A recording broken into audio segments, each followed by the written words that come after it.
शुरुआती दृश्य की शुरुआत जो नाम के एक कॉर्पोरेट मध्य प्रबंधक से होती है, जो एक जेल जैसी संरचना के अंदर जागता है। उसे कुछ पता नहीं कि वह कहां है या वहां कैसे पहुंचा। वह उठता है और अपनी जेब में अपना फोन ढूंढता है, लेकिन वह गायब है। वह ऊंची दीवारों, सुरक्षित रूप से बंद भारी धातु के दरवाजे और केंद्र में एक विशाल पत्थर की चक्की को देखने के लिए चारों ओर देखता है। हैरान होकर जो मदद के लिए चिल्लाना शुरू कर देता है, जिससे एक पड़ोसी सेलमेट को उसे चुप रहने के लिए कहना पड़ता है, जो एक छोटे एयर वेंट के पास जाता है और उस आदमी से यह समझने में मदद करने का अनुरोध करता है कि क्या हो रहा है। उत्तरार्ध उसे बताता है कि जो को खुराक दी गई थी और कुछ दिनों तक वह दुष्प्रभावों के कारण बहुत उदास महसूस करेगा, और उसके बाद वह अभी भी उदास महसूस करेगा क्योंकि वह फंस गया है। वह जो को यह भी सुझाव देता है कि वह थोड़ा आराम करे क्योंकि कल का दिन उसके लिए बहुत लंबा होने वाला है। जबकि जो इस नई वास्तविकता के चारों ओर अपना सिर लपेटने की कोशिश करता है, गार्डों में से एक दरवाजे के स्लॉट के माध्यम से कुछ बुनियादी भोजन और पानी की बोतल गिरा देता है। यह देखकर जो तुरंत उसकी ओर दौड़ता है और गार्ड से उसे जाने देने की विनती करता है और समझाता है कि उसकी देखभाल करने के लिए एक गर्भवती पत्नी है। हालांकि गार्ड ने उसकी दलीलों पर ध्यान नहीं दिया और स्लॉट बंद कर दिया, जिससे अचानक जो का हाथ चोटिल हो गया। इसके बाद जो वापस चलता है, अपनी टाई से अपना हाथ बांधता है और दिया गया खाना खाने के लिए आगे बढ़ता है। बाद में शाम को दीवार पर एक रोशनी दिखाई देती है और एक एआई आवाज आती है, हाय। रहस्य को यहां दोहराया गया है, जो उन्नत कैरियर प्रशिक्षण के रूप में संदर्भित किसी चीज में जो का स्वागत करता है। मौजूदा स्थिति से पूरी तरह से भ्रमित होकर जो अधिक जानकारी के लिए फिर से अपने पड़ोसी साथी के पास जाता है। इस बार वह आदमी बताता है कि यह जेल जैसी सेटिंग उस कंपनी मल्लाड का एक हिस्सा है जहां जो कार्यरत है। शख्स के मुताबिक जो जैसे कई कर्मचारी अपने खराब प्रदर्शन के कारण यहां पहुंचे हैं। मुझे आश्चर्य है कि क्या यह सब एक रूपक है, जो कहते हैं। सुबह सुबह जोको का एक और दौर मिलता है।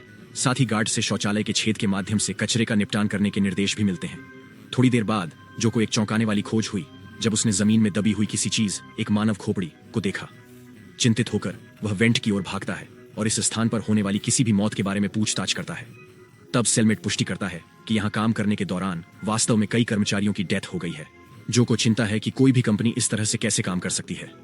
वह प्यारा है जो एक चट्टान के नीचे रहता है। जवाब में आदमी बताता है कि उन सभी ने मल्लाड में शामिल होने से पहले एक अनुबंध पर सिग्नेचर किए थे, जिसमें वे स्वेच्छा से इस सब के लिए सहमत हुए थे। उन्होंने कभी कुछ नहीं कहा क्योंकि किसी के पास अनुबंध में उल्लिखित सभी शर्तों को पढ़ने का समय नहीं है। कुछ ही समय बाद एआई आवाज जो को संबोधित करती है और उसे उसकी नई नौकरी के बारे में जानकारी देती है। आज मैं समझाने जा रहा हूं।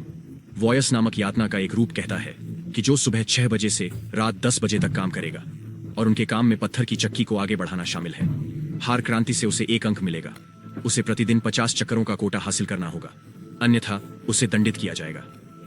इसके अलावा सबसे कम अंक पाने वाले कर्मचारी को बर्खास्त कर दिया जाएगा, भले ही वे अपना कोटा पूरा करते हों या नहीं। जो एआई आवाज से सख्त मिन्नत करता है कि उसे घर जाने दिया जाए, लेकिन सेलमेट उसे बताता है कि यह बेकार है क्योंकि कंपनी उन्हें तब तक रखेगी जब तक उन्हें जरूरत होगी। कोई विकल्प न होने पर जो अपना कठिन काम शुरू करता है। क्रांतियों को सुरक्षित करना आसान नहीं है क्योंकि इसके लिए बहुत अधिक ताकत की आवश्यकता होती है। फिर भी जो अपना अधिकतम प्रयास करता है और दिन के अंत तक 100 चक्कर पूरे करने में सफल हो जाता है। थक कर वह सो जाता है, लेकिन तभी उसकी नींद एक साथी कर्मचारी की करुण पुकार से खुलती है जो मारा जाने वाला है।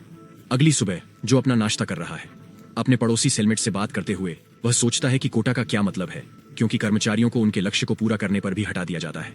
पड़ोसी ने उत्तर दिया कि मल्लाड के लिए काफी अच्छा पर्याप्त नहीं है। जैसे ही वे बातचीत करते हैं, पड़ोसी को पता चलता है कि जो ने कल 100 चक्कर लगाए थे और वह उसे सलाह देता है कि वह खुद को बहुत अधिक धक्का न दे, अन्यथा मल्लाड और अधिक की उम्मीद करेगा। हालांकि जो का मानना है कि कड़ी मेहनत करना ही उसकी आजादी और उसकी गर्भवती पत्नी के पास वापसी का टिकट होगा। बाद में काम करते समय जो उस दिन को याद करता है जब उसने अपनी पत्नी केट को अपना नया घर उपहार में दिया था। वह चिंतित थी क्योंकि यह उसकी कंपनी द्वारा उसे दी गई एक महंगी जगह थी, लेकिन उसने किसी तरह उसे सांत्वना दी। शायद यह उस अजीब घर के साथ था। अगले दिन केट ने उन्हें डॉक्टर की नियुक्ति की याद दिलाई और 1 दिन की छुट्टी लेने के लिए कहा, लेकिन जो झिझक रही थी, जिससे उसे परेशानी हो रही थी, वह परिवार के बजाय काम को प्राथमिकता देने से नाखुश थी। हे भगवान, महिला, उसने आपको अभी 24 घंटे पहले एक घर दिया है। जब अलार्म बजता है, जो वर्तमान में पहुंच जाता है और उसे पता चलता है कि उसने 150 चक्कर लगा लिए हैं। उसकी वर्क शिफ्ट के बाद गार्ड जो को दरवाजे पर बुलाता है और उसे अपने कपड़े उतारने का निर्देश देता है। अब जब आप हमारे लिए पूरी तरह तैयार हैं, तो आप नग्न क्यों नहीं हो जाते? ये सोचते हुए कि उसका सफाया होने वाला है। जो 150 क्रांतियों की अपनी उपलब्धि बताता है, लेकिन गार्ड नहीं सुनता। दरवाजा खुलता है और जो को एक मंद रोशनी वाले क्षेत्र में ले जाया जाता है जहां उस पर पानी डाला जाता है। उसकी राहत के लिए यह अप्रत्याशित परीक्षा महज एक स्नान है। दिन बीतते हैं और जो निरंतर सूर्य के नीचे खड़ी मेहनत करना जारी रखता है। तेज गर्मी के कारण वह अधिक पानी पीने लगता है, जिसके कारण वह अपनी बोतल खाली कर देता है। हताश होकर वह अधिक पानी के लिए गार्ड को संकेत देने का प्रयास करता है, लेकिन उसके पड़ोसी ने उसे सूचित किया कि वे उन्हें केवल जीवित रखने के लिए पर्याप्त भोजन और पानी देते हैं। पड़ोसी उसे अपनी प्यास बुझाने का उपाय भी बताता है। उसे बोतलों में पेशाब करना होता है, उसे अपने जूते के इंसोल का उपयोग करके फिल्टर करना होता है और स्टॉक के रूप में खंभे के पीछे छिपाना होता है। हालांकि जो को घृणा महसूस होती है और वह ऐसा करने से इनकार कर देता है। वह अपनी थकावट के बावजूद काम करना जारी रखता है। इस प्रक्रिया में केवल केट के बारे में सोचता रहता है। वह बताता है कि कैसे वह मेडिकल बिलों को लेकर चिंतित थी और कैसे उसने उसे और अधिक मेहनत करने का आश्वासन दिया था। जब दिन समाप्त होता है तो थकान उस पर हावी हो जाती है और एआई आवाज उसकी उल्लेखनीय उपलब्धि के लिए बधाई देती है, जिससे पता चलता है कि उसने 370 चक्कर पूरे कर लिए हैं। आराम करते समय जो ने लकड़ी के हैंडल के नीचे खुदा हुआ एलेक्स नाम देखा और अपने पड़ोसी से इसके बारे में पूछताछ की। उत्तरार्ध से पता चलता है कि एलेक्स एकमात्र व्यक्ति है जो उस समय इस जगह से बाहर निकलने में कामयाब रहा। मेलार्ड जो को उसके दिन भर के काम के लिए एक उत्कीर्ण कलम से पुरस्कृत करता है। हालांकि चूंकि इससे उसे कोई फायदा नहीं होता, इसलिए वह क्रोधित हो जाता है और क्रोधित हो जाता है। अगले दिन जैसे ही काम शुरू हुआ, जो ने देखा कि उसका दैनिक कोटा 370 क्रांतियों तक बढ़ा दिया गया है। सबूत के तौर पर अपने घायल हाथ दिखाते हुए उनका दावा है कि वह इस लक्ष्य को पूरा नहीं कर सकते। हालांकि एआई की आवाज का तर्क है कि मनुष्य जितना सोचते हैं उससे कहीं अधिक सक्षम है। बस इतना बुरा काम करो, सावधान रहें और ध्यान रखें। इसके बाद जो काम करना शुरू करता है, लेकिन उसे पता चलता है कि एक क्रांति पूरी करने के बावजूद उसे कोई अंक नहीं मिलता है। इसके बजाय उसकी घड़ी पर एक्स का निशान है।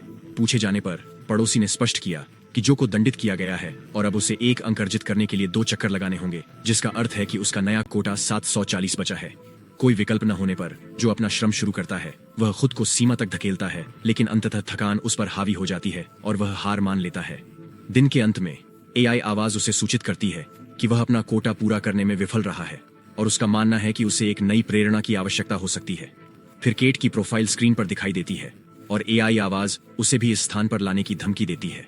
इससे जो घबरा जाता है, इसलिए वह जल्दबाजी में कल अपने लक्ष्य को पूरा करने का वादा करता है। एआई उसे अपनी प्रतिबद्धता साबित करने का मौका देता है। कृपया लाइक और सब्सक्राइब करें। अगले दिन जो अपने घायल हाथ पर तनाव को कम करने के लिए मिल के हैंडल को अपने कोट से ढक लेता है। इसके बाद वह क्रांतियों को सुरक्षित करने के लिए अपनी पूरी ताकत लगा देता है।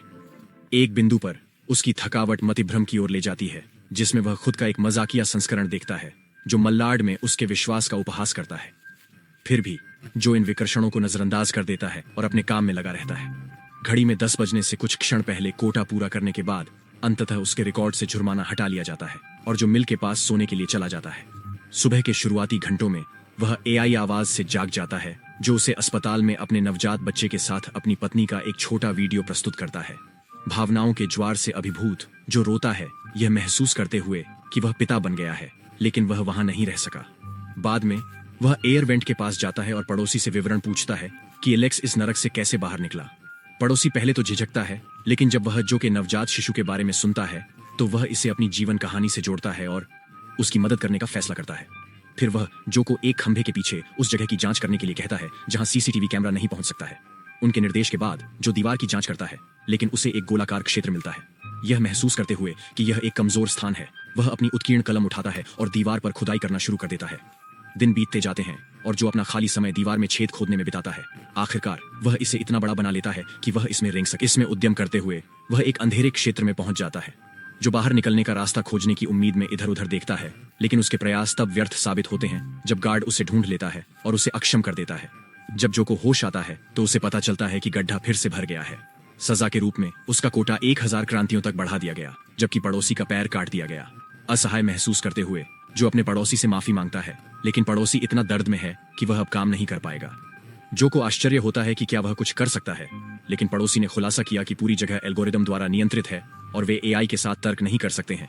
जो मायने रखता है वह है विचार।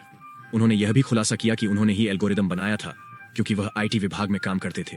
यह सुनकर जो को एक एहसास हुआ, यदि वे सभी काम करना बंद कर देते हैं और कोई अंक नहीं बनाते हैं तो यह एक टाई होगा और एल्गोरिदम किसी को भी दंडित नहीं कर सकता है।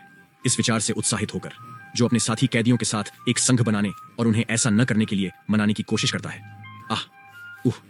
काम का समय शुरू होते ही सादृश्य गहरा हो जाता है, लेकिन कोई भी काम नहीं करता क्योंकि वे सभी जो द्वारा मनाए गए प्रतीत होते हैं। लेकिन जब कार्य समय समाप्त होने वाला होता है तो एआई आवाज घोषणा करती है कि 0 अंक वाले कर्मचारियों को समाप्त कर दिया जाएगा। मौत के डर से सेलमेट काम करना शुरू कर देते हैं, जिससे जो की योजना विफल हो जाती है। पड़ोसी फिर जो से चक्की घुमाने और उसकी चिंता न करने का आग्रह करता है।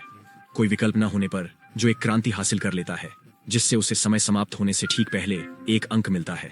हालांकि जो को उस पड़ोसी के लिए बहुत बुरा लगता है जिसने चोट के कारण कोई अंक नहीं बनाया। उस रात उस आदमी की मौत के लिए जो 100% जिम्मेदार है, पड़ोसी जो जानता है कि वह जल्द ही मर जाएगा, कबूलनामा करता है। वह वास्तव में एलेक्स है। उसने सुरंग के माध्यम से भागने की कोशिश की, लेकिन जो की तरह ही गार्ड ने उसे पकड़ लिया और एक अलग कोठरी में रख दिया। उसने जो को इस जानकारी का खुलासा नहीं करने का फैसला किया, यह उम्मीद करते हुए कि भागने का दूसरा प्रयास अलग होगा। मैंने जो कहा था उसे मैं वापस लेता हूं। यह सब उस आदमी की गलती है। थोड़ी बातचीत के बाद उन्होंने एक दूसरे को अलविदा कहा। जैसे ही जो सोने के लिए तैयार होता है, वह एलिमिनेशन से पहले एलेक्स की पीड़ा भरी चीखों से परेशान हो जाता है। अगले दिन एआई जो को एक और वीडियो प्रस्तुत करता है जिसमें उसकी पत्नी और उनका अब चलने वाला बेटा शामिल है। यह महसूस करते हुए कि उसने इस सेल में अपना समय बर्बाद किया है, वह क्रोधित हो जाता है और कंपनी पर अपना गुस्सा निकालता है। 10 साल की निष्ठावान सेवा के बावजूद उससे सब कुछ छीनने के लिए वह मल्लाड का अपमान करता है। दुर्भाग्य से एआई उसके व्यवहार को अस्वीकार्य मानता है और तत्काल निष्पादन का आदेश देता है। इसके बाद मल्लाड कर्मचारियों का एक समूह गार्ड के साथ अंदर आता है। एक घातक इंजेक्शन तैयार करते समय गार्ड उसकी पत्नी और उसके बेटे के बारे में कुछ भद्दी टिप्पणियां करता है। इससे जो क्रोधित हो जाता है, जो फिर उस पर हमला करता है और उसे बेरहमी से मारना शुरू कर देता है। एआई तब घोषणा करता है कि गार्ड अपने कार्य में विफल रहा और यदि जो गार्ड की समाप्ति को पूरा करता है तो उसे अगले स्तर पर पदोन्नत किया जाएगा। यह सुनकर जो रुक जाता है और चिल्लाता है कि वह कोई राक्षस नहीं है। वह यह भी दावा करता है कि वह कंपनी को उसे राक्षस नहीं बनाने देगा, इसलिए उसने नौकरी छोड़ दी। तभी जो को होश आ जाता है और वह खुद को अपने कार्यालय में वापस पाकर चौंक जाता है। यह पता चला है कि यह सिर्फ एक उन्नत आभासी सिमुलेशन है जिसमें कर्मचारी हेड माउंटेड डिवाइस के माध्यम से एक मशीन से जुड़े हुए हैं। कुछ ही समय बाद गार्ड जैसा दिखने वाला एक एचआर कर्मी जो के पास आता है और बताता है कि हालांकि उसे लगा कि कई महीने बीत गए हैं, लेकिन अभी केवल 1 घंटा ही हुआ है। वास्तव में इसका मतलब है कि जो के बेटे का अभी तक जन्म नहीं हुआ है और सब कुछ वैसा ही है जैसा था। वह आदमी आगे खुलासा करता है कि जो की पदोन्नति हासिल करने में असमर्थता योग्यता की कमी के कारण नहीं थी, बल्कि इसलिए थी क्योंकि उसे बेहतर करने के लिए पर्याप्त रूप से चुनौती नहीं दी गई थी। उन्होंने उसे आभासी दुनिया में चुनौती दी और उसका प्रदर्शन उनकी अपेक्षा से कहीं अधिक उत्कृष्ट रहा। परिणाम स्वरूप अंततः उन्होंने जो को अगले स्तर पर पदोन्नत करने का निर्णय लिया। इसके बाद एचआर प्रतिनिधि जो को उसके नए कार्यालय केबिन में ले जाता है और उसे उसके नए लक्ष्यों और उत्पादकता अपेक्षाओं से परिचित कराता है। उसने जो से एक गैर प्रकटीकरण समझौते पर भी हस्ताक्षर कराया है, जिसमें कहा गया है कि उस आदमी के चले जाने के बाद वह अपने अनुभव के बारे में कोई भी विवरण किसी के साथ साझा नहीं कर सकता है। जो अपनी पत्नी से संपर्क करता है और उसकी आंखें भर आती हैं। उसकी आवाज सुनकर वह कॉल काटने से पहले उसके और अपने अजन्मे बच्चे के लिए अपने प्यार का इजहार करता है। फिल्म का अंत जो द्वारा पूरी मल्लाड कंपनी को जलाने की कसम खाने के साथ होता है। कीज सचमुच ठीक है, अब ठंडे हो जाओ। इस तरह के और वीडियो के लिए सब्सक्राइब करें, नोटिफिकेशन चालू करें।